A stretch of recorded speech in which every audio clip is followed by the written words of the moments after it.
আসসালামু আলাইকুম রহমতুল্লাহি ওবারকাতু। নাহমাদুহু ওয়া নুসাল্লি আলা রসুলিহিল করিম, আম্মা বাআদ। আজকের আমি আপনাদের সম্মুখে বিশ্বনবী রহমাতুল্লিল আলামিনের একটি মুআজ্জিজার ঘটনা উপস্থাপন করছি। সেই যুগে সেই সময় এক সাহাবী তার চক্ষুতে আঘাতপ্রাপ্ত হয়েছিলেন।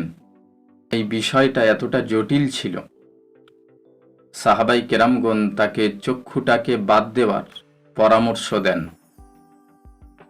আপনারা সবাই জানেন, তখন অপারেশন করার জিনিসপত্র সেই সময় আবিষ্কার হয়নি। রাসূল পাক সাল্লাল্লাহু আলাইহি ওয়াসাল্লামের কাছে এই খবরটা পৌঁছে যায়।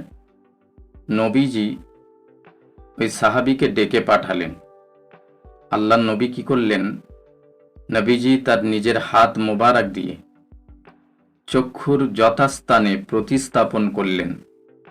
করার সাথে সাথে ওই সাহাবীর চক্ষু সম্পূর্ণরূপে সুস্থ হয়ে যায়। সুবহানাল্লাহ।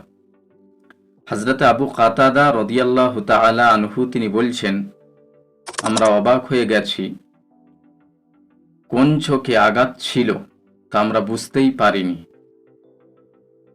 এগুলো আল্লাহর নবীর মুআজ্জিজা বটেই, কিন্তু আমাদেরকে বুঝতে হবে এই মুআজ্জিজাগুলি কতটা নিখুঁত ছিল।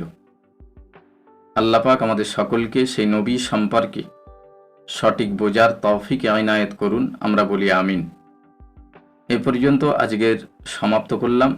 আবার একদিন আপনাদের সঙ্গে দেখা হবে। সুস্থ থাকবেন, ভালো থাকবেন।